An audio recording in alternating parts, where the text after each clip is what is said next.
চট্টগ্রাম বন্দরের ৪ নম্বর গেটে বন্দর শ্রমিকদের তোপের মুখে পড়েছে নৌ পরিবহন উপদেষ্টা এম শাখাওয়াত হোসেন। সে সময়ে শ্রমিকরা তার গাড়ি বহর আটকে বিক্ষোভ করে। পরে আইনশৃঙ্খলা বাহিনীর হস্তক্ষেপে উপদেষ্টার সঙ্গে বৈঠকে বসেন আন্দোলনকারীরা। বন্দরের new mooring container terminal NCT পরিচালনায় বিদেশি কোম্পানির সঙ্গে চুক্তির প্রতিবাদে ৬ দিন ধরে আন্দোলন চালিয়ে আসছেন শ্রমিক কর্মচারীরা। প্রথমে ৮ ঘন্টার কর্মবিরতি থাকলেও গতকাল থেকে অনির্দিষ্টকালের কর্মবিরতি পালন করছেন তারা। এতে প্রায় স্থবির হয়ে পড়েছে বন্দরের সব কার্যক্রম। বন্ধ রয়েছে বন্দরের পণ্য ওঠানামাও। একটা বললাম যে কোন দালালকে রাখতে পারবেন না স্যার। ওকে স্যার, চট্টগ্রাম বন্দরে দুজন না একজন কবি একজন ইবরান খোকন, এই দুজনের বাইরে কোন শ্রমিক নেতা ওখানে যাবে না এবং এদের সিদ্ধান্তে চট্টগ্রাম বন্দর। দর্শক, এই বিষয়ে আরো জানাতে সরাসরি যুক্ত হচ্ছেন সহকর্মী সাইফুল মাহমুদ। সাইফুল, উপদেষ্টার সঙ্গে আন্দোলনকারীদের বৈঠকের সর্বশেষ কি তথ্য আছে আপনার কাছে?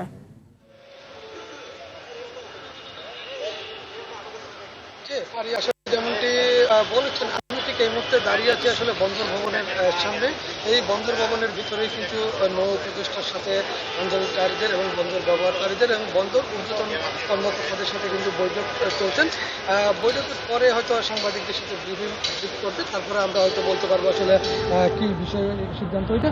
তবে যারা আন্দোলনকারী আছে তারা বলেছেন আজকে সুনির্দিষ্টভাবে ঘোষণা দিয়ে যেতে হবে নৌ উপদেষ্টাকে বন্দর বাইরে কাউকে ইজরা দেওয়া যাবে না, এই বিষয়টিকে সুনির্দিষ্টভাবে পরিষ্কার করতে হবে। নাহলে কিন্তু তারা কিন্তু এই আন্দোলন চালিয়ে যাবেন এবং তারা কিন্তু বাইরে অবস্থান করতেন। বাইরে কিন্তু বন্দর ভবনের বাইরে তারা কিন্তু সব শ্রমিকরা কিন্তু অবস্থান নিয়েছেন। কোনোভাবেই কিন্তু যাতে ঘোষণা ছাড়া নৌ উপদেষ্টাকে তারা কিন্তু বাইরে বেরোতে দেবে না বলে তারা এমনটা জানিয়েছেন। তবে যারা আন্দোলন করছেন তারা জানিয়েছেন আসলে যেহেতু এনসিটি আসলে একটি লাভবান প্রতিষ্ঠান এবং লাভজনক একটি ইয়ার্ড, এই ইয়ার্ডটি বন্দরের নিজেরাই পরিচালনা করে থাকে, সেটি কেন আসলে বাইরে দিতে হবে? এটা তো বন্দর কর্তৃপক্ষ নিজেরাই পরিচালিত করতে পারে। এর আগেও কিন্তু এটি বন্দর কর্তৃপক্ষ পরিচালনা করে এসেছিল।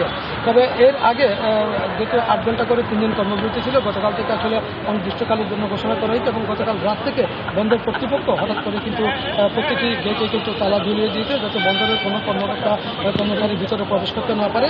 সেজন্য আজ সকাল থেকেই কিন্তু আসলে বন্দরের 4 নম্বর গেটে কর্মচারীরা যখন ভিতরে ঢুকতে পারেনি তখন কিন্তু পুলিশ এবং আন্দোলনকারীদের সাথে আসলে মুখোমুখি সংঘর্ষ হয়। এক পর্যায়ে যখন নৌ উপদেষ্টা বন্দরের ভিতর দিয়ে আসেন তখন কিন্তু তিনি চোপান্মুক্ত করেন এবং তিনি শ্রমিকদেরকে শান্ত থাকার পরামর্শ দিয়েছেন। তিনি বলেছেন তিনি কিন্তু দেশের স্বার্থে হয়তো এমন কোনো কিছু করবেন না বলে তিনি শ্রমিকদেরকে জানিয়েছেন। তবে বের হলে আমরা বলতে পারবো আসলে কী ধরনের সিদ্ধান্ত হয়েছে, হয়তো পরবর্তী সংবাদে আমরা আপনাদেরকে আরও জানাতে পারবো। এই ছিল আমার কাছে সর্বশেষ সংবাদ।